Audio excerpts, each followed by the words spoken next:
आज की जो सेशन है वो ज्योमेट्री का सबसे इम्पोर्टेंट सेशन है। ये 2018 ईस्वी में जो पूछा गया क्वेश्चन था वो कुछ हायर लेवल के जो कलेक्शन क्वेश्चंस होते हैं जो काफ़ी कॉन्सेप्चुअल क्वेश्चन होता है, आज उसका कंपाइलेशन है। और जो प्रीवियस वीडियो थी उसमें हमने 1 से 10 तक के सारे क्वेश्चंस को डिस्कस किया था। आज 11 नंबर से हम डिस्कस करेंगे। मेरा ये कहने का मतलब है कि आप अगर 1 से 11 10 वाला नहीं देखे हैं तो पहले तो आप उसको देख लीजिए। इस सेशन में जितने भी क्वेश्चंस हैं उसका मैं एक प्रोसेस जो डिटेल है उसको मैं चर्चा करूंगा, जिसकी यूज अगर हम करते हैं तो उससे एग्ज़ाम में तो कोई फ़ायदा है नहीं, लेकिन बिना उसे यूज किए हुए हम शॉर्टकट तक नहीं पहुंच सकते। दूसरी बात क्या है कि अगर हम इस सेशन को अच्छे से फॉलो करें तो लगभग आपकी जो ज्योमेट्री के प्रति क्लैरिटी है वो बहुत साफ हो जाएगी। जैसे कि क्वेश्चन नंबर 1 है, आप इस क्वेश्चन को देखिए, 2 मिनट के लिए समझिए, मैं चर्चा करता हूँ। क्वेश्चन नंबर जो आपका 11 है वो क्वेश्चन नंबर 11 यानी आज के डेट का जो फर्स्ट क्वेश्चन है। क्वेश्चन क्या है, सबसे पहला ऑब्जर्व कीजिए कि ये किस ट्रायंगल का क्वेश्चन है। तो जो ट्रायंगल है वो कुछ नहीं बोला, डायरेक्ट बोला कि ये ABC एक ट्रायंगल है। सबसे ज़्यादा प्रॉब्लम किसी स्टूडेंट को आता है तो वो इसी बात से आता है कि अगर कोई ट्रायंगल है तो उसे राइट एंगल नहीं समझना चाहिए, अगर कोई ट्रायंगल है तो उसे इक्विलैटरल नहीं समझना चाहिए। तो क्वेश्चन में ये बोला कि ABC एक राइट एंगल ट्रायंगल नहीं है, वो केवल ट्रायंगल है। तो ABC एक ट्रायंगल है, ठीक है। और AB का जो लेंथ है वो 5 सेंटीमीटर है और AC का जो लेंथ है वो √41 है और BC की जो लेंथ है वो कितनी गिवन है, 8 है।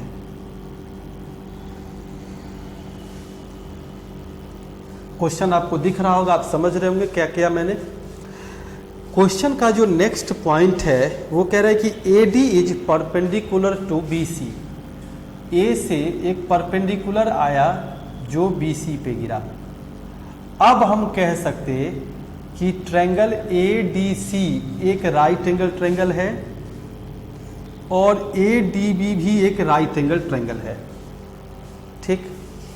तो हमें फाइंड क्या करनी है, एरिया ऑफ ट्रायंगल ABD, ये वाला ट्रायंगल का एरिया फाइंड करना है, ठीक है।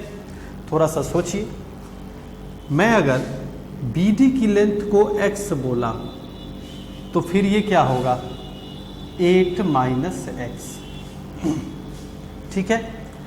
और AD की जो लेंथ है वो AD की जो लेंथ है वो इधर से भी और इधर से भी परपेंडिकुलर का काम कर रहा है। तो AD का जो लेंथ है वो इक्विवेलेंट होगा किसके, 5 का स्क्वायर माइनस x²। इवन इधर से भी अगर देखें तो रूट अंडर क्या हो रहा है, √41 का स्क्वायर माइनस 8 - x का होल स्क्वायर। क्लियर यहाँ तक।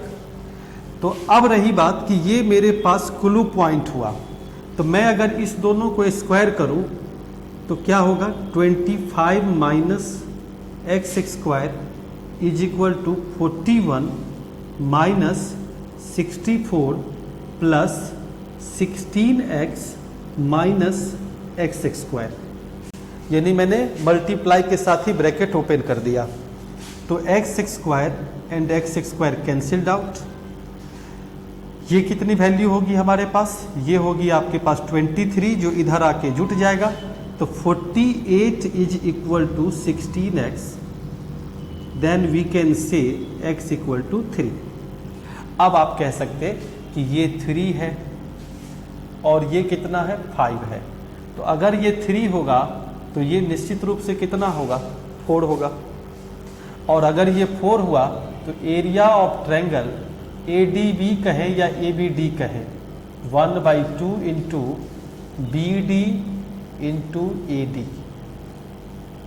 तो फाइनली आंसर क्या होगा, 1/2। BD की लेंथ 3 है और AD की लेंथ 4 है, तो आंसर क्या होगा 6 सेंटीमीटर स्क्वायर या 6 स्क्वायर सेंटीमीटर। क्लियर यहाँ तक? कहीं कोई दिक्कत नहीं होनी चाहिए। आइए क्वेश्चन नंबर 12 को देखते हैं।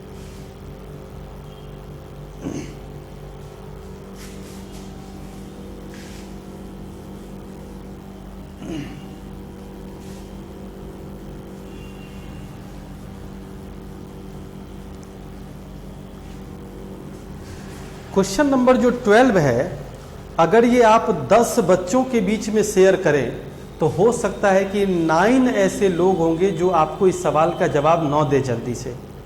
इसका मतलब ये नहीं कि ये question out of the box है, ये एसएससी 17 फरवरी 2018 के मेंस का क्वेश्चन है और बहुत सुंदर तरीके से इस क्वेश्चन को पूछा गया था। इसमें काफ़ी समय लगेगा, इसीलिए स्टेप बाय स्टेप आप चीज़ों को समझेंगे। क्योंकि मेंस का क्वेश्चन है, इग्नोर नहीं कर सकते। क्वेश्चन गिवन है आपके सामने में कि एक ट्रायंगल है PQR, ठीक, PQR ट्रायंगल है और इस ट्रायंगल में ABCD, जैसा कि आपको फिगर में दिख रहा होगा कि एक क्वाड्रिलेटरल है, तो AB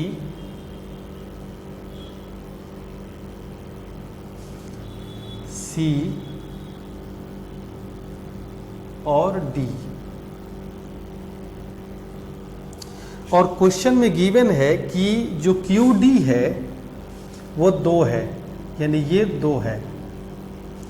QC की जो लेंथ है वो 5 है, CR की जो लेंथ है वो 3 है, BR की लेंथ जो है वो 4 है, PB की लेंथ 6 है, PA की लेंथ 5 है, AD की लेंथ 3 है। थोड़ा सा ऑब्जर्व कीजिए, सवाल को तुरंत में सॉल्व नहीं करना चाहिए, पहले ऑब्जर्व कर लीजिए। आप पाएंगे कि ये जो PR की जो लेंथ है वो 10 है, 6 और 4, टोटल ये साइड इस ट्रायंगल का कितना है 10 है, और इस ट्रायंगल का साइड कितना है इधर से, ये भी 10 है। इसका मतलब ये हुआ कि किसी त्रिभुज की 2 भुजाएं अगर आपस में बराबर हो तो आइसोस्केलस आइसोस्केलस ट्रायंगल बोला जाएगा, समद्विबाहु त्रिभुज, और बेस उसकी कितनी है 8 है। एक पॉइंट आपको समझ में आ गया होगा। अब पॉइंट नंबर 2, ये जरा समझिए, मैं केवल एक क्लियर कर रहा हूं, बाकी आप समझ जाएंगे। जैसे मान लीजिए मैं कहूं ट्रायंगल PAB और डिवाइड बाय ट्रायंगल PQR। मैं कई बार जोर देता हूं साइन रेशियो पे, ध्यान से देखिएगा। अगर मैं कहूं कि इस ट्रायंगल का एरिया आप निकालिए तो आप नहीं निकाल सकते, कारण क्योंकि आपके पास तीसरी भुजा इस त्रिभुज में नहीं दिया हुआ है। तो मैंने क्या किया, इस ट्रायंगल का एरिया साइन रूल से निकाल दिया, 1/2 into PA into PB into sine P। I hope कि आपको पूरी तरह से ये मेमोराइज होगा, अब इसमें कोई आपको टेंशन नहीं है। डिवाइड बाय ट्रायंगल PQR का एरिया, उसी वर्टेक्स पे आप क्या कह सकते, PQ इंटू PR, ठीक है, PQ इंटू PR इंटू क्या होगा साइन एंगल P। तो अब आपको ये बात समझ में आ गया होगा कि triangle PAB upon triangle PQR किस बात पे डिपेंड करता है, वो अपने एडजेसेंट साइड के प्रोडक्ट और डिवाइड बाय उसी एडजेसेंट वर्टेक्स पे एडजेसेंट साइड जो बनता है बड़े वाले ट्रायंगल का, उस पे रेशियो पे डिपेंड करता। यानी ये ट्रायंगल का प्रोडक्ट साइड का और इसी तरीके से इसके प्रोडक्ट के रेशियो पे डिपेंड करता है। जैसे मान लीजिए इस ट्रायंगल के बारे में बात करें तो ये दोनों साइड का प्रोडक्ट और ये पूरे साइड के प्रोडक्ट के रेशियो पर डिपेंड करेगा। उसी तरीके से अगर मैं इसकी बात करूं तो ये दोनों साइड का प्रोडक्ट पूरे इसी रेशियो में जो पूरे साइड है उसके प्रोडक्ट के रेशियो पर डिपेंड करेगा। तो अब आप समझ गए होंगे कि PA इंटू PB क्या हुआ 5 इंटू 6 और PQ कितना हुआ 10 और PR कितना हुआ 10, तो आप कह सकते 3/10 हुआ। ये 3/10 क्या हुआ, रेशियो हुआ, अभी भी पूरे ट्रायंगल का एरिया नहीं हुआ। उसी तरीके से इस ट्रायंगल की अगर हम बात करें तो triangle QCD upon triangle PQR क्या होगा, तो अब आप डायरेक्टली कह सकते 2 इंटू 5 और इसी साइड के कॉरेस्पॉन्डिंग देखिए 10 है और इसी साइड के कॉरेस्पॉन्डिंग देखिए तो 8 है, तो आप कहेंगे 1/8 होगा। सेम कहेंगे triangle RBC upon triangle PQR क्या कहेंगे, तो 4 इंटू 3 होगा और उसी के कॉरेस्पॉन्डिंग साइड पकड़िए तो 4 के कॉरेस्पॉन्डिंग ये देख लीजिए तो 10 है इंटू 5 और 3 8 है, क्योंकि साइन R और साइन R कट ही जाएगा, 1/2 कट ही जाएगा, तो क्या हो गया ये 3/20। ठीक, तो आप समझ रहे हैं मैं क्या कह रहा हूं, ये जो ट्रायंगल है ये पूरे ट्रायंगल का 1/8 पार्ट है, ओके, और ये पूरे ट्रायंगल का 3/20 पार्ट है और ये पूरे ट्रायंगल का 3/10 पार्ट है, पूरे ट्रायंगल का। क्लियर? तो अब है कि ये जो पार्ट होगा ये कितना पार्ट होगा पूरे ट्रायंगल का, तो पूरे ट्रायंगल का एरिया अगर 1 रेशियो होगा तो 1 माइनस 1/8 माइनस 3/20 माइनस 3/10, क्योंकि आप जानते हैं सभी जोड़ करके रेशियो में 1 के इक्विवेलेंट होगा, तो कैलकुलेट करेंगे तो एलसीएम 40 होगा, तो 40 minus 5 minus 6 minus 12 divide by कितना होगा 40, तो 17/40।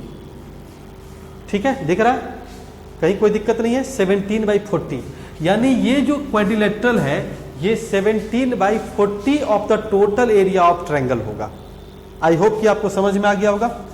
अब चलिए नेक्स्ट पॉइंट की ओर चलते हैं कि ये जो आपके पास ट्रायंगल है उस ट्रायंगल का एरिया क्या होगा, तो ये 10 है, ये भी 10 है और पूरी लंबाई कितनी है 8 है बेस में, तो मैं ये आइसोस्केलस ट्रायंगल है तो जैसे ही परपेंडिकुलर डालूंगा तो ये कितना होगा 4 और ये कितना होगा 4।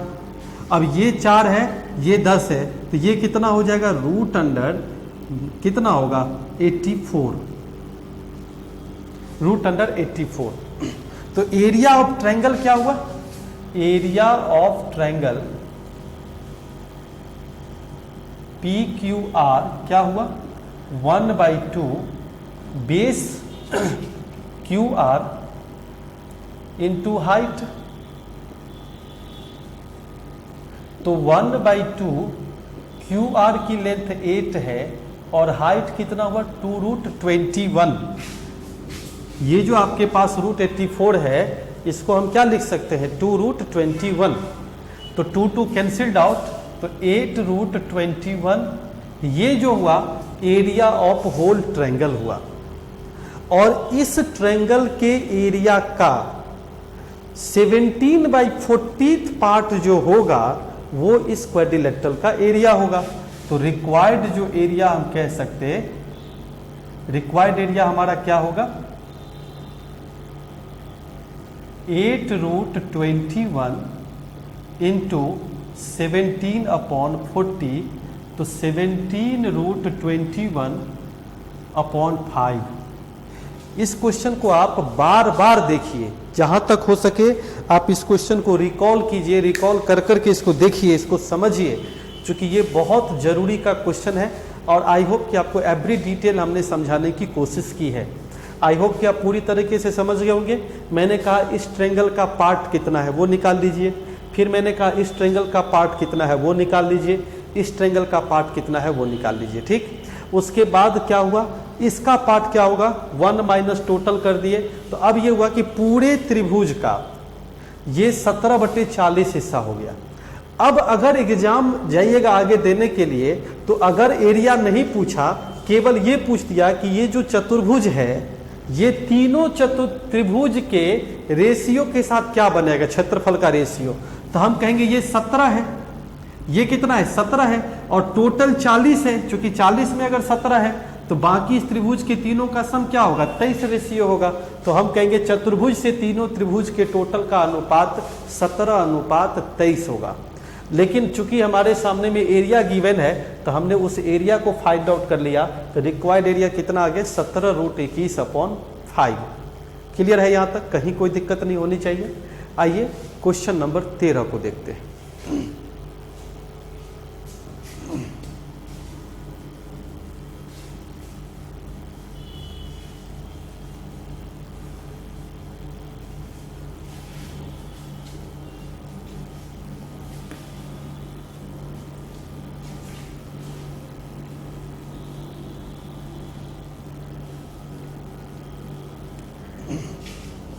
क्वेश्चन नंबर जो 13 है, ये एक फंडामेंटल में थोड़ा सा एडवांस लगाने की कोशिश की गई थी, और कोई बात नहीं है।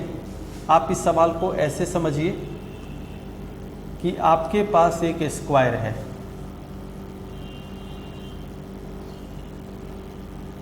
और इस स्क्वायर को 2 इक्वल पार्ट में डिवाइड किया गया है, क्योंकि आप जानते हैं कि सेमी सर्कल के लिए डायमीटर तो होगा ही।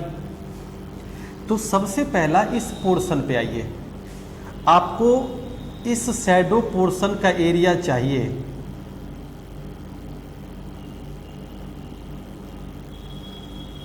तो आपका थिंकिंग अप्रोच क्या होना चाहिए कि एरिया अगर इस शैडो पोर्शन का चाहिए, इस शैडो पोर्शन का एरिया,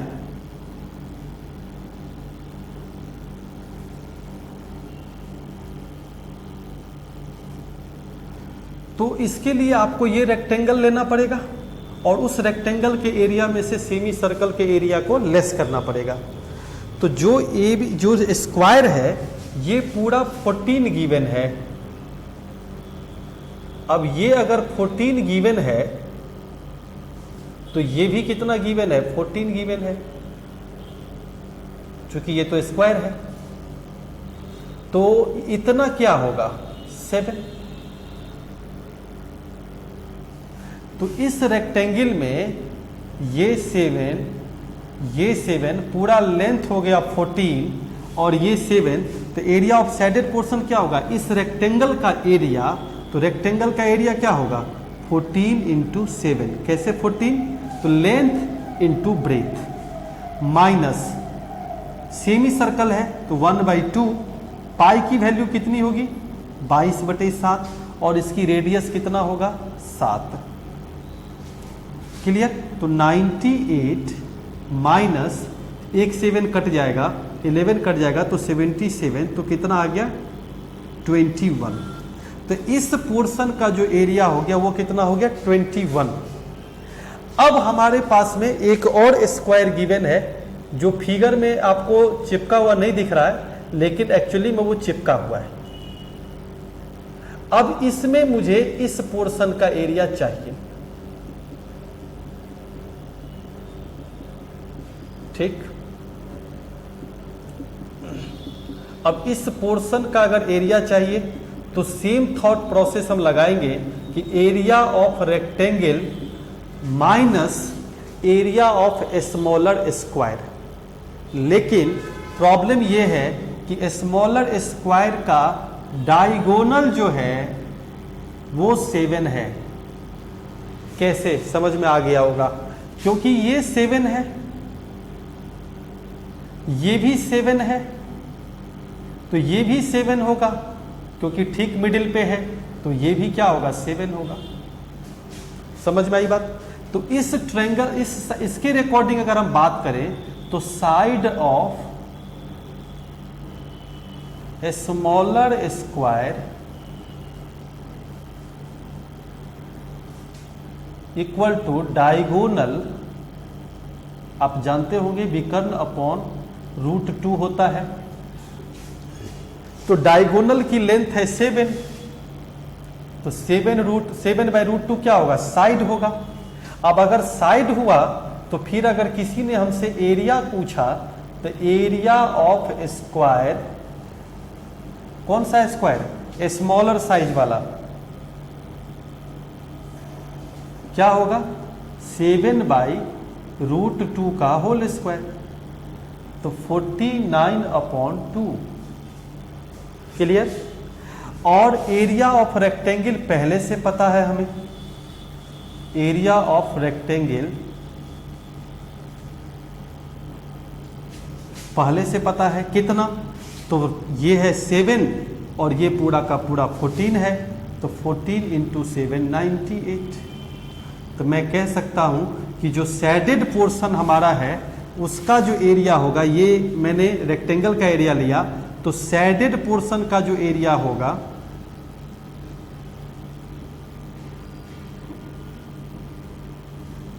वो शेडेड रीजन का एरिया क्या होगा 98 - 24.5, तो 71.5,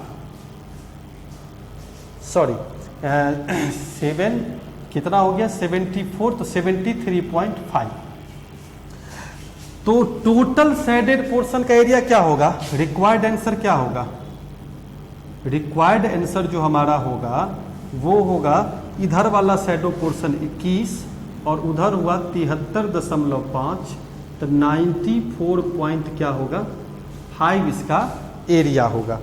आई होप कि आप समझ में आ गया होगा कि 94.5 कैसे आया। अब आपको पूरी तरीके से सवाल समझ में आ गया होगा, क्योंकि मैंने काफ़ी डिटेल कर दिया इसको, एच एंड एवरी पॉइंट पे मैंने फोकस किया। अब मैं इसका दूसरा विकल्प पे अगर आप विचार करें तो दूसरा विकल्प मेरे पास क्या है, तो दूसरा मेथड ये है, उस पे चर्चा करते हैं।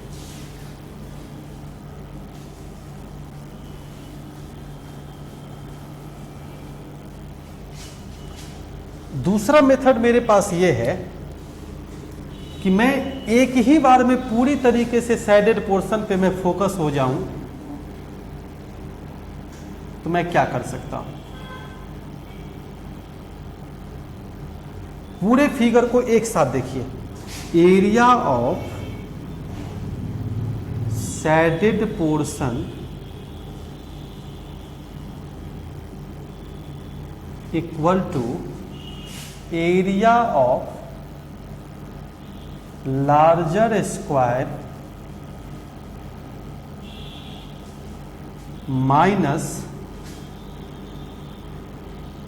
Area of semicircle plus area of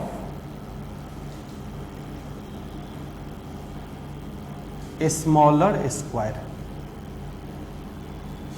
मैंने क्या बोला, पूरे बड़े वाले का area minus area of semicircle plus area of smaller square.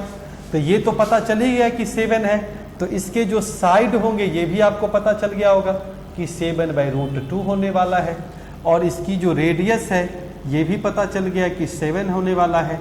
तो मैं डायरेक्ट कह सकता हूं कि पूरे बड़े वाले स्क्वायर का एरिया क्या होगा, डायरेक्ट कह सकते हैं 14 का स्क्वायर माइनस 1/2 22/7, और सेमी सर्कल का रेडियस है 7 का स्क्वायर प्लस 7/√2 का होल स्क्वायर। आई होप आप समझ गए होंगे कि आप विद इन सेकेंड में सॉल्व कर सकते। तो ये कितना हुआ 196, और माइनस ये कितना हो गया आपका, तो 7 कैंसिल्ड आउट, तो 77, अब प्लस ये कितना हो गया 49/2 24.5, तो 196 अब माइनस 91.5। अब तो समझ में आ गया होगा, यानी 196 माइनस 101.5, तो फाइनल उत्तर क्या होगा 93 यानी 94.5। तो आप किसी भी तरीके से सॉल्व करेंगे तो आंसर सेम ही आएगा, लेकिन ज्योमेट्री में अगर आप वेराइटीज मेथड से आप सॉल्व करते हैं तो ये कहीं ना कहीं आपके कॉन्सेप्ट को बेहतर दर्शाएगा। आई होप कि आप अच्छे तरीके से समझ गए होंगे। चलिए नेक्स्ट क्वेश्चन देखते हैं, जो काफ़ी टिपिकल है लेकिन बहुत ही इजीली सॉल्व कर सकते हैं। क्वेश्चन नंबर 14 देखते हैं।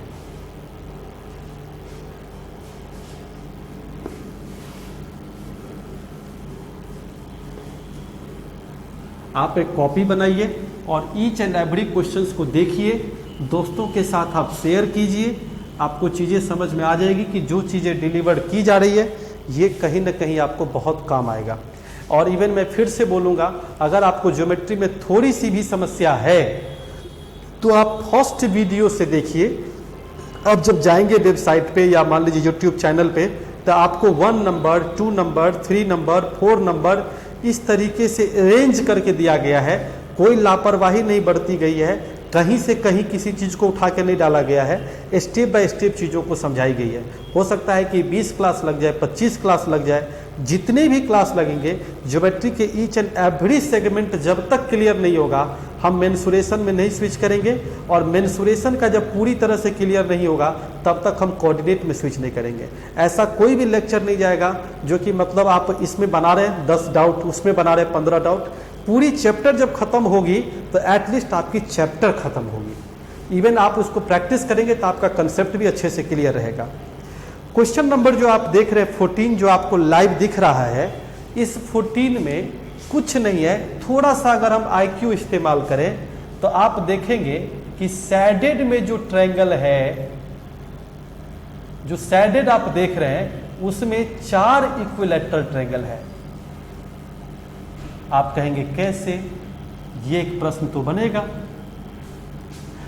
तो आप जो देख रहे हैं कि ये जो बीच में जो आप देख रहे हैं कि जो व्हाइट पोर्शन दिख रहा है आपको, वो बेसिकली क्या है, हेक्सागन है। तो हेक्सागन के सारे साइड आपस में इक्वल होते हैं। तो हेक्सागन का कोई भी एक साइड अगर गिवन है तो वो सब साइड के इक्विवेलेंट होगा, और उसी हेक्सागन को एक्सटेंड करके आपको दोनों ट्रायंगल आउटसाइड और इधर से दोनों ट्रायंगल दिया गया है। तो नेचुरली जो हेक्सागन का जो वर्टेक्स पे जो एंगल बनेगा, जो कि आप देख रहे हैं कि BC साइड पे जो इधर से एंगल बनेगा वो उधर से भी सेम ही एंगल बनेगा। इसीलिए कंफ्यूज करने की कोई जरूरत नहीं है, वो चारों इक्विलैटरल ट्रायंगल है।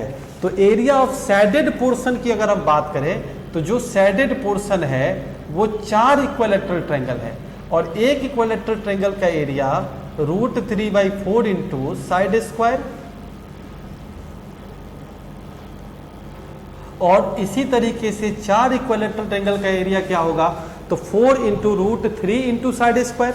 तो 4 कैंसिल्ड आउट। तो आपका जो आंसर है वो सीधे क्या है, साइड के स्क्वायर पे आंसर डिपेंड कर रहा है, और side of equilateral triangle is equal to side of hexagon. Hexagon means समखटभुज। तो आपका जो साइड ऑफ हेक्सागन है वो गिवन है, तो 6 का स्क्वायर इंटू √3, तो आप कह सकते हैं कि 36√3 इस सवाल का उत्तर होगा। क्लियर? मुझे नहीं लगता कि इसमें कोई डाउट आपको नजर आएगा। चलिए नेक्स्ट क्वेश्चन देखते हैं, क्वेश्चन नंबर 15 को। बहुत ही बेहतरीन क्वेश्चन है। मैं फिर से कहूंगा कि ये जो सिलेक्शन जो की गई है क्वेश्चन का, अगर आप इस क्वेश्चन को ढंग से प्रैक्टिस करते हैं तो आपको ज्योमेट्री में प्रॉब्लम्स नहीं आएगी। अगर आप थोड़ी सी सिंसेरिटी दिखाएं, थोड़ी सी हिम्मत अगर जुटाएं तो आपको ज्योमेट्री आसान लगेगा। अब ये क्वेश्चन 15 नंबर बहुत अच्छा सवाल है, जरा इसको समझते हैं। क्वेश्चन नंबर 15 एक बार आप पढ़ लीजिए पहले।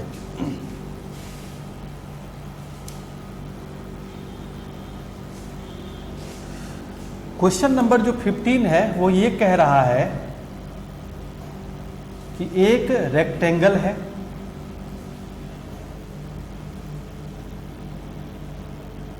ठीक, और इस रेक्टेंगल के इस तरीके से इस रेक्टेंगल को काटा गया कि एक ऑक्टागन तैयार हुआ। ऑक्टागन मीन्स अष्टभुज, और ऑक्टागन अष्टभुज अगर तैयार हुआ तो 8 भुजाएं उसकी बराबर होगी। तो सबसे पहला काटेंगे कैसे कि 8 साइड बनेगा। बीचों बीच अगर काट देंगे तो 2 साइड कट जाएंगे, 2 ही साइड बन पाएगा। तो मैं ऐसा करता हूं कि मैं इक्वल काटने की कोशिश करता हूं, थोड़ा सा समझिएगा।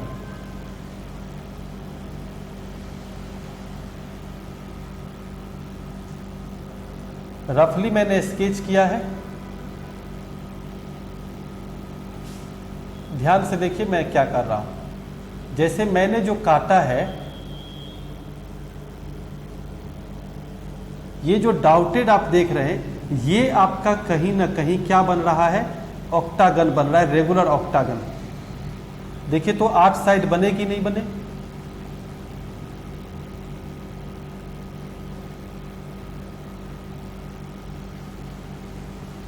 ठीक है, तो ये जो 8 साइड टोटल बना है, ये 8 के 8 साइड जब तक आपस में इक्वल नहीं होंगे तब तक हम ऑक्टागन नहीं कह सकते। अब पॉइंट ये है कि ये कितना, तो हम ये जरूर कह सकते कि ये जितना होगा उतना ही ये, उतना ही ये, उतना ही ये, उतना ही ये, सब 8 साइड होंगे। तो मैं ये कह रहा हूं कि ऑक्टागन की साइड x है, तो हर एक साइड क्या होगी, x होगी। बहुत अच्छा सवाल है, आप पहले सेल्फ से प्रैक्टिस करके देखिए, फिर आप मेरे सॉल्यूशन को देखिए। यहां तक क्लियर? अब क्वेश्चन में गिवन है कि जो रेक्टेंगल का लेंथ था वो टोटल 8 था। ध्यान से देखिएगा, अगर ये पूरा का पूरा 8 था तो 8 में से x अगर बाहर निकल जाएगा तो बचेगा क्या, 8 माइनस एक्स, जो कि 2 बराबर पार्ट में जाएगा, तो ये 2 पार्ट में बट जाएगा, तो 8 माइनस एक्स बट्टे 2 ये होगा, और फिर से 8 माइनस एक्स बट्टे 2 ये होगा। समझ रहे? ठीक। उसी प्रकार लेंथ के बाद ब्रेथ थी 6, तो ये पूरा अगर 6 था तो फिर से आप कहेंगे कि x हट गया तो बचा 6 माइनस एक्स, तो 6 माइनस एक्स में से आधा इधर जाएगा और आधा इधर जाएगा, चूंकि सेम ही लेंथ डिवाइड होगा, तो ये चारों तरफ से होगा, तो यहां पर राइट एंगल ट्रायंगल बनेगा। तो अब आपका सवाल सॉल्व हो चुका है। कैसे? आप देख लीजिए कि परपेंडिकुलर है, बेस है और हाइपोटेन्यूस है, तो पाइथागोरस थ्योरम अगर लगा देंगे तो परपेंडिकुलर का स्क्वायर प्लस बेस का स्क्वायर इक्वल टू हाइपोटेन्यूस का स्क्वायर। तो आप कहेंगे कि बट्टे में 4 होगा, जो उधर मल्टीप्लाई कर देते हैं, तो ये होगा 36 plus x square minus 12x 64 minus 16x plus x square is equal to 4x square. 4x square कैसे, 2 दूनी 4 उधर चला गया, सबको उठा के अगर हम उधर ले जाते हैं तो क्या होने वाला, 2x स्क्वायर, 12 और 16 कितना होगा, 28x, और 64 और 36 100 है, जो उधर जाके बनेगा माइनस 100। तो 2 अगर हम हटा दें तो x square plus 14x minus 50 is equal to 0। यहाँ तक कोई डाउट नहीं। और आप जानते होंगे क्वाड्रेटिक इक्वेशन कैसे सॉल्व होता है, minus b plus minus root under b square minus 4ac, तो माइनस माइनस 4ac का मतलब 200, डायरेक्ट में लिख दिया हूँ बाई 2a, तो माइनस 14 प्लस रूट 396 अपॉन 2, एक आंसर होगा minus 14 minus root under 396 upon 2, दूसरा उत्तर होगा माइनस में आपका उत्तर नहीं हो सकता, इसीलिए प्लस में जाएगा। और 396 को मैं अगर कैलकुलेट करूं तो आप जान चुके होंगे कि अगर मैं इसको कैलकुलेट करता हूं तो माइनस 14 प्लस रूट अंडर, अगर मैं 4 से करता हूं तो कितना होगा, और मैं इसको लिख सकता हूं 9 इंटू 11 बाई 2, तो minus 14 plus 6 root 11 divide by 2, और फाइनल उत्तर minus 7 plus 3 root 11, minus 7 plus 3 root 11, ये होगा साइड ऑफ ऑक्टागन। किसी को कोई कंफ्यूजन मेरे हिसाब से तो नहीं होनी चाहिए, यहाँ तक क्लियर समझ में आ गया होगा। तो इसी को हम लोग ऐसे भी लिख सकते हैं 3 रूट 11 माइनस 7, उससे कोई परेशानी नहीं है। मैं बार बार बोल रहा हूँ कि अब अगर आप इतने देर तक वीडियो पर टिके हुए हैं तो इसका मतलब ये हो गया कि आपको क्वेश्चंस के जो कलेक्शन है वो अच्छे लग रहे हैं और इसके प्रोसेस पे नज़र रखिए और अच्छे से सवाल को सॉल्व कीजिए। चलिए नेक्स्ट क्वेश्चन की ओर चलते हैं। जो अगला क्वेश्चन हमारा है वो क्या है। आपके दिमाग में चल रहा होगा कि सर इसका और कोई शॉर्टकट मेथड बेहतर तरीके से क्या होता। तो शॉर्टकट मेथड में हम ये कह सकते हैं कि डायरेक्ट अगर रेक्टेंगल से अगर कोई ऑक्टागन अगर कट करता है, जैसे मैं शॉर्ट मेथड की अगर बात करूं तो मैं इसको इरेज करता हूं, मैं समझा देता हूं।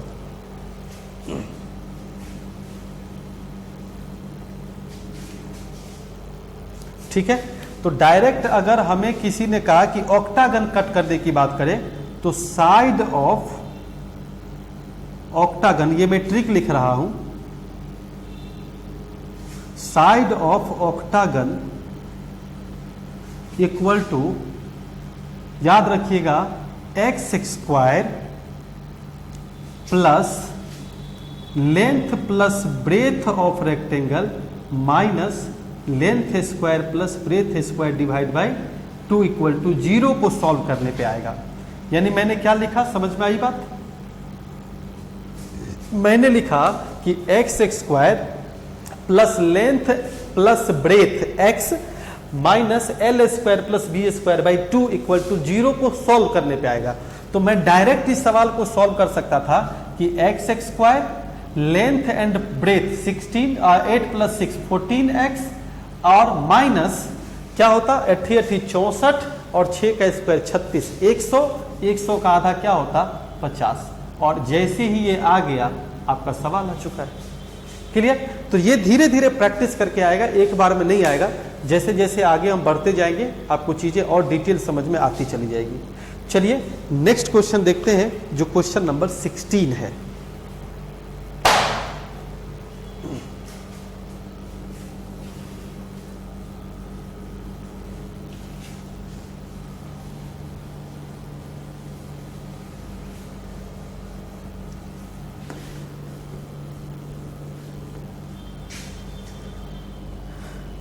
और अगर आपको एसएससी में सिलेक्शन पाना है तो ज्योमेट्री के बगैर, मेंसुरेशन के बगैर तो रिजल्ट मैथ में हम सोच ही नहीं सकते। क्वेश्चन नंबर 16 पे मैं ज़्यादा बहस नहीं करूँगा। मैं चाहता हूँ कि आप विद इन सेकेंड में सवाल को सॉल्व कर लें, कोई दिक्कत नहीं है। चूँकि पूरा डिटेल भी करेंगे तो वही बात होगी। तो आपको मैं समझा दूँ कि कोई भी अगर एक सर्कल है और उसके अंदर में अगर एक स्क्वायर बना हुआ है लार्ज टाइप का,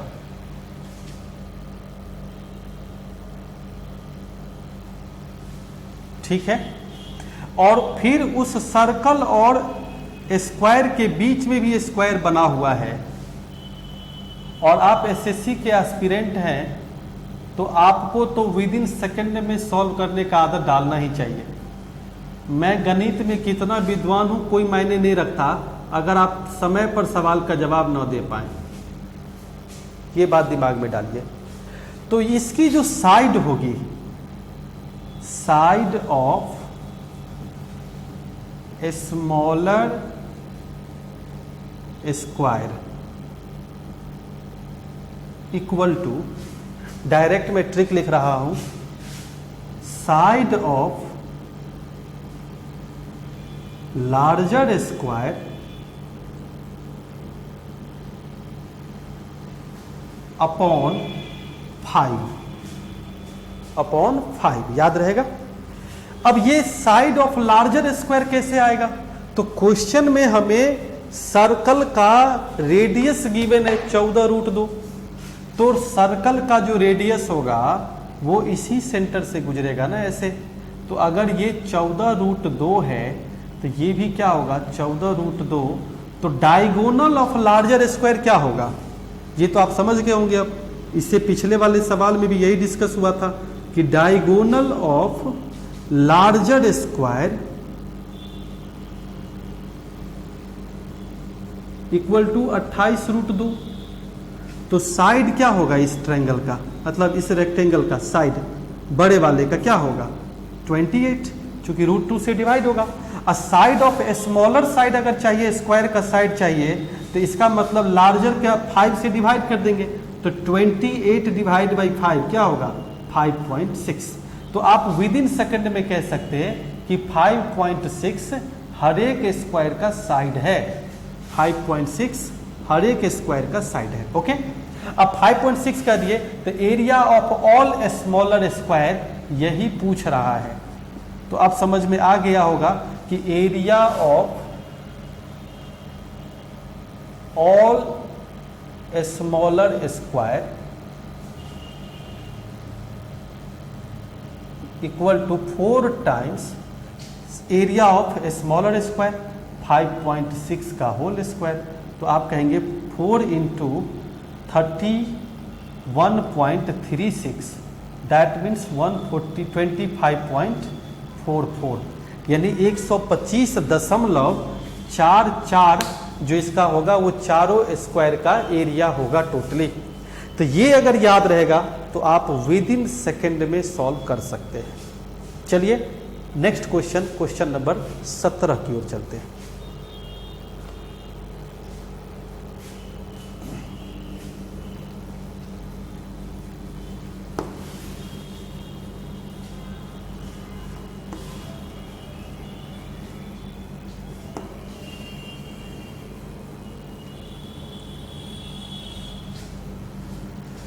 क्वेश्चन नंबर जो 17 है वो क्वेश्चन भी बहुत ही सिंपल है, आप कई बार सॉल्व कर भी चुके होंगे कि एक सेमी सर्कल है और उस सेमी सर्कल में टोटल 4 और सेमी सर्कल है।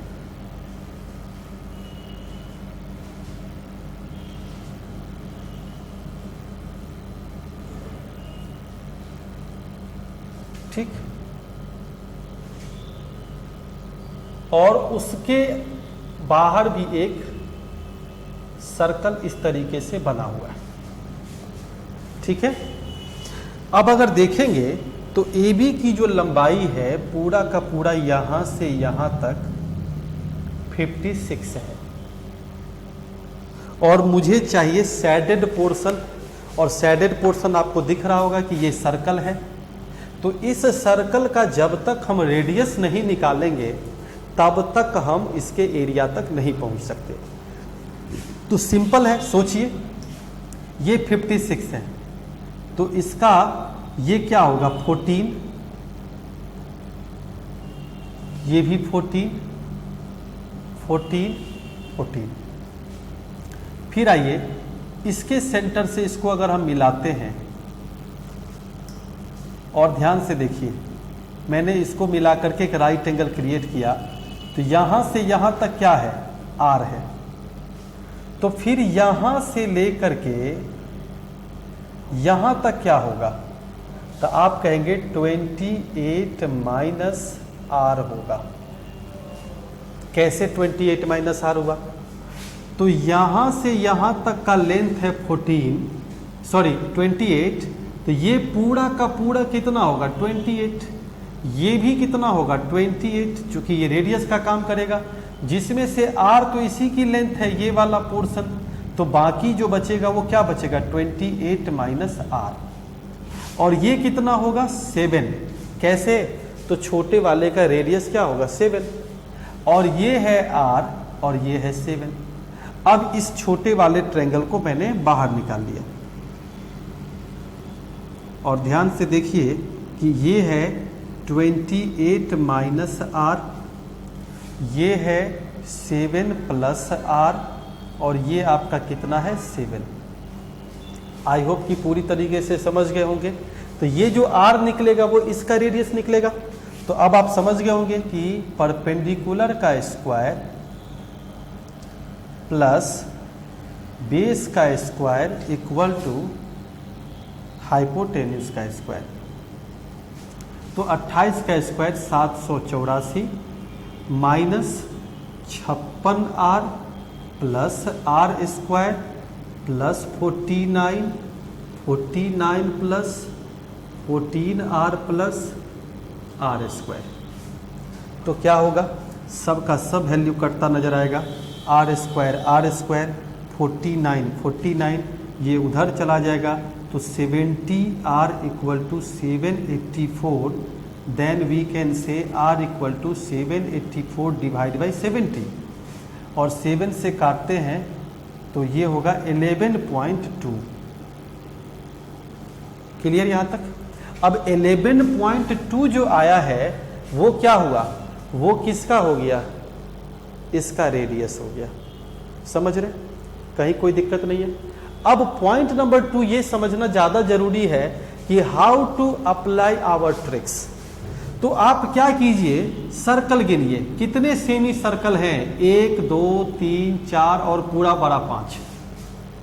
ठीक है, तो अगर मैं इसको शॉर्टकट से बनाऊं, इजीली अगर मैं सॉल्व करना चाहता हूं, तो क्या होगा, जो पूरे का जो रेडियस है, डायमीटर है, पूरे का डायमीटर कितना है, 56 है, 56 divide by number of semi circle. Direct अगर आप चाहते हैं कि 4 से 5 सेकंड के अंदर सॉल्व करें, तो पूरा डायमीटर ले लीजिए और डिवाइड बाई क्या कर दीजिए, आप जितने नंबर ऑफ सेमी सर्कल है वो। तो जैसे ही मैं 5 से डिवाइड करूंगा तो 11.2 जो आएगा वो रेडियस ऑफ दिस सर्कल।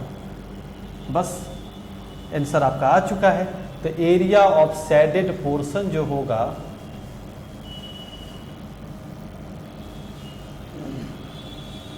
वो क्या होगा, पाई आर स्क्वायर यानी 11.2 का होल स्क्वायर, यानी 22/7 इंटू 11.2 इंटू 11.2, और आप कैलकुलेट करना चाहें तो 22 इंटू ये होगा 125.44 डिवाइड बाई 7, और आप कैलकुलेट करना चाहें तो 7 कहीं 7 हो गया, फिर 5 7 7 49 6 7 9 63, और 22 से इसको मल्टीप्लाई कर दीजिए तो 22 दूनी 44, और 198 और 4 202, और 154 और 20 174, और 22 1 22 और 17 39, यानी 394.24। क्लियर, कहीं कोई दिक्कत नहीं होनी चाहिए। अब मेरी कैलकुलेशन थोड़ी स्पीड है तो आपको घबराने की जरूरत नहीं है, नॉर्मल कैलकुलेशन से भी इसको सिंप्लीफाई कीजिए, आपकी उत्तर आएगी। इससे में परेशान होने की जरूरत नहीं कि मेरा कैलकुलेशन फास्ट क्यों नहीं है, हम और जल्दी कैलकुलेट कैसे नहीं कर सकते। वो धीरे धीरे प्रैक्टिस जब कीजिएगा तब आता है, एक साथ नहीं आएगा। तो आप ट्रिक क्या यूज करेंगे, जितने का जो डायमीटर है वो डायमीटर, और divide by number of semi circle. आइए नेक्स्ट क्वेश्चन की ओर चलते हैं, क्वेश्चन नंबर 18 की ओर।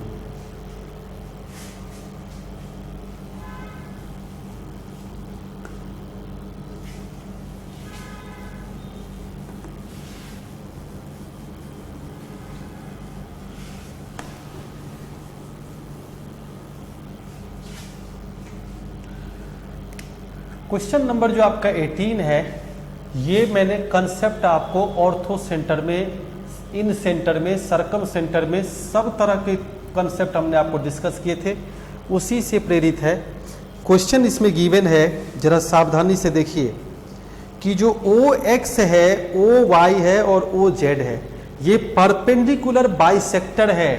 तो आप याद कीजिए कि जब परपेंडिकुलर बाइसेक्टर होता था तो मैंने आपको बताया था कि इसका ओरिजिन कुछ नहीं होता है। आप वीडियो चेक कर सकते हैं, मैंने पूरी डिटेल में समझाई थी कि परपेंडिकुलर बाइसेक्टर का ओरिजिन नहीं होता, ये जो साइड पे गिरता है वो गिरने के बाद 2 इक्वल पार्ट में डिवाइड कर देता है। ये वाला पोर्शन ये बराबर हो जाएगा, ये वाला ये बराबर होगा, ये परपेंडिकुलर बाइसेक्टर है। अब मैंने ये भी बताया था कि परपेंडिकुलर बाइसेक्टर से जो सेंटर का निर्माण होगा वो होगा सरकम सेंटर। तो सरकम सेंटर होगा तो इसका मतलब ये वाला जो सेंटर होगा ऐसे ड्रॉ होगा। और मैंने बताया भी था कि P, Q और R में जो आप जानते होंगे कि केंद्र पे जो बना हुआ कोण होता है उस सरकमफेरेंस पे बने हुए कोण का डबल होता है। तो angle QOR equal to 2 times of angle P। ठीक है, यहां तक। इसी P को हम लोग कह सकते हैं QP और R भी कह सकते हैं। ठीक है, अब यहां पे समझने वाली बात यह है कि QPR 65 डिग्री गिवन है, यानी ये 65 डिग्री गिवन है। और पूछ क्वेश्चन पी क्यू आर भी गिवन है, यानी ये एंगल भी आपको 60 डिग्री गिवन है। तो ये गिवन है, ये गिवन है, तो आपको तो ये भी गिवन है। कैसे? तो आप समझ गए होंगे कि 125 है तो बचा कितना एंगल, 55 डिग्री। और मैंने अभी तुरंत लिखा है कि यहां का जो एंगल बना हुआ होगा इसका डबल होगा, तो 65 का डबल कितना होगा, 135 डिग्री। अब हमें क्यू ओ आर जो कि हम कह सकते हैं 130 degree plus P O R यानी ये वाली एंगल चाहिए पी ओ आर, तो यहां वाली एंगल का क्या होगा, ये डबल हो जाएगा 120। तो आप क्या कहेंगे 120, यानी सेंटर पे बना हुआ एंगल हमेशा डबल। ये 55 है तो ये कितना होगा 110, तो फाइनल आपका उत्तर कितना होगा 250 डिग्री। क्लियर यहां तक? तो 250 डिग्री आपका इस सवाल का उत्तर होगा 18 नंबर का। आई होप कि अच्छे तरीके से समझ में आ रहा होगा, आप ऑलरेडी प्रैक्टिस कर चुके हैं सेंटर्स को। क्वेश्चन नंबर 19 की ओर चलते हैं।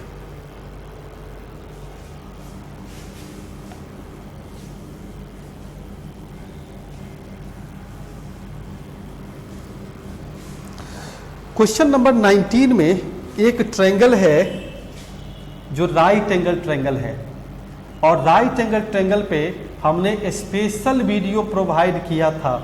तो आप जरूर 7 नंबर या 6 नंबर जो वीडियो है वो राइट एंगल ट्रायंगल पे ही है। Each and every concept of right angle triangle given in the video number 6 और 7 इसी टाइप का होगा, या मुझे लगता है 6 ही है शायद। तो ये पी क्यू आर में पी क्यू और आर, तो ये जो एंगल है ये 90 डिग्री है, और पी क्यू की लेंथ है 10 और पी आर है 26। आप भी जानते होंगे कि ये कितना होने वाला है 24। कैसे आया होगा, क्लियर आप समझ चुके होंगे कि 26 का स्क्वायर माइनस 10 का स्क्वायर। अब रही बात कि ये 24 है, तो मैंने क्या कहा था, याद कीजिए कि इन रेडियस की जो लेंथ होती है वो क्या होती है, perpendicular plus base minus hypotenuse upon 2, और सरकम रेडियस के बारे में बताया था हाइपोटेन्यूस अपॉन 2। हमसे क्वेश्चन में क्या पूछा, इन रेडियस। तो अब आपको यकीन हो गया होगा कि अगर आप शुरू से ही ज्योमेट्री लेक्चर को फॉलो कर रहे होंगे तो आपको मजा आ रहा होगा, क्योंकि आपको कोई झंझट नजर नहीं आ रही होगी। आपका उत्तर क्लियर है कि 34 माइनस 26 8 डिवाइड बाई 2 4। अभी भी वक्त है, बैक जाइए और सारे वीडियोज को ढंग से देखिए, each and every videos, each and every notes को तैयार कीजिए।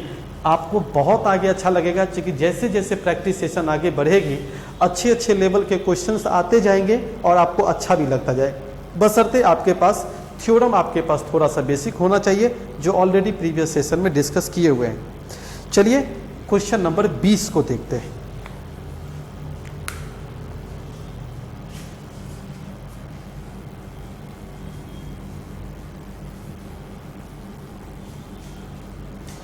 क्वेश्चन नंबर जो 20 है, ये मैंने आपको बताया था ना कि थेल्स थ्योरम लगाने की कोई ज़रूरत नहीं है। आप 3 एंगल को पकड़िए, सवाल को जल्दी से सॉल्व कर लीजिए। जैसे ये देखिए 105 डिग्री आपको गिवन है और ये 75 गिवन है, ये 60 गिवन है। आप ही बताइए, ये 135 है तो ये तो 45 है। अगर ये दोनों मिला के 135 है तो सॉरी ये 55 है, 135 और 45 180। अब ये कितना है 75। अब ये अगर 75 है तो फिर नेचुरली ये कितना है 60। अब आपको टेंशन लेने की जरूरत नहीं है।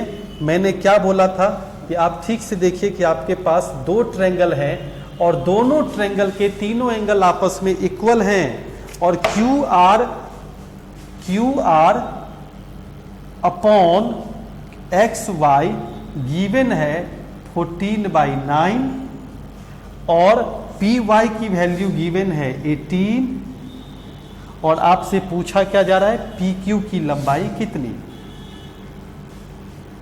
मैंने क्या बताया था कि जब त्रिभुज के तीनों एंगल आपस में इक्वल हों तो डायरेक्ट अपोजिट देखिए, तो जैसे छोटे वाले ट्रायंगल में 60 के अपोजिट कौन है, पी वाई है, और बड़ा वाला ट्रायंगल ये है 60, तो इसके अपोजिट जब देखेंगे तो पी क्यू है। छोटे वाले ट्रायंगल में 75 के अपोजिट कौन है, पी एक्स है, और बड़े वाले ट्रायंगल में 75 के अपोजिट कौन है, ये पूरा का पूरा पी आर है। इसी तरीके से 45 डिग्री के अपोजिट छोटे वाले में एक्स वाई है, और 45 डिग्री के अपोजिट कौन है, क्यू आर है। अब आप समझ गए होंगे कि क्या करना है, तो X Y 9 ratio, Q R 14 ratio given है, पी वाई की लेंथ 18 है, और पी क्यू पूछ रहा है, तो P Q equal to 14 into 18 upon 9, तो कितना होगा आंसर, 28। ठीक है, तो आज की जो सेशन है हम यहीं पर समाप्त कर रहे हैं। आई होप कि ये 20 क्वेश्चन जो आपके पास गए हैं, इससे पहले भी अगर आप ज्योमेट्री पढ़े होंगे तो अब आपका कंसेप्ट काफ़ी क्लियर हो जाएगा। और इवन अगर शुरू से आप हमारे ज्योमेट्री के लेक्चर को फॉलो कर रहे हैं तो आपको कहीं भी कोई प्रॉब्लम नहीं आने वाली है। नेक्स्ट वीडियो में मिलेंगे और उस वीडियो में हम लोग देखेंगे कि 21 नंबर से जो क्वेश्चंस होते हैं वो किस तरीके से होते हैं। लगभग कोशिश करेंगे 200-250 क्वेश्चन अगर ज्योमेट्री के डिस्कस हो जाएं तो आपका पूरा कंसेप्ट शुरू से लेकर लास्ट तक क्लियर हो जाएगा। अगर आपने वीडियो को अभी तक सब्सक्राइब नहीं किया है तो आप ज़रूर सब्सक्राइब कर लीजिए, साथ ही साथ बेल आइकॉन को दबा दीजिए ताकि जैसे ही कोई भी वीडियो यहाँ से रिलीज हो तो आपको सबसे पहले नोटिफिकेशन पहुँच जाए। मैं यूसी झा आप सभी लोगों से विदा लेता हूँ, मिलता हूँ नेक्स्ट वीडियो में। Bye bye.